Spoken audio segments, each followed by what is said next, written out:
পাণ্ডিয়াৰ জীৱনলৈ আহিব নেকি সংগী? মুকলিকৈ পাণ্ডিয়াৰ প্ৰতি প্ৰেম প্ৰকাশ কৰিলে এইগৰাকী অভিনেত্ৰীয়ে।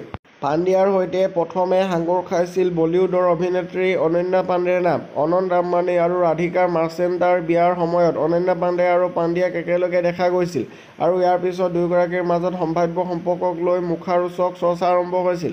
ইয়াৰ কিছুদিনৰ পিছতে শেহতীয়াকৈ আন এগৰাকী অভিনেত্ৰী জেছমিন ৱালিয়াৰ সৈতেও পাণ্ডিয়াৰ ডেটিঙৰ খবৰ ওলাইছিল। বিবাহৰ বিচ্ছেদ হোৱাৰ পিছতে বিগত কিছুদিনৰ পৰা নতুন সম্পৰ্কক কেন্দ্ৰ কৰি চৰ্চাত আছে তাৰকা অলৰাউণ্ডাৰগৰাকী। আৰু এই প্ৰায় ডেৰ মাহ সময়ত পাণ্ডিয়াৰ সৈতে সাঙুৰ খাইছিল দুগৰাকী অভিনেত্ৰীৰ নাম। সাধাৰণতে চিনেমা জগতত নায়িকাৰ সৈতে ভাৰতীয় ক্ৰিকেটাৰৰ প্ৰেমৰ যথেষ্ট উদাহৰণ আছে আৰু এনে কাৰণতে পাণ্ডিয়াক লৈও অনুৰাগীৰ মাজত আৰম্ভ হৈছিল চৰ্চা। পাণ্ডিয়াৰ প্ৰতি প্ৰেম প্ৰকাশ কৰি সংবাদ শিৰোনাম দখল কৰিছে। অভিনেত্ৰীগৰাকীৰ ভাষ্যক কেন্দ্ৰ কৰি পুনৰ চৰ্চালৈ আহিছে পাণ্ডিয়া।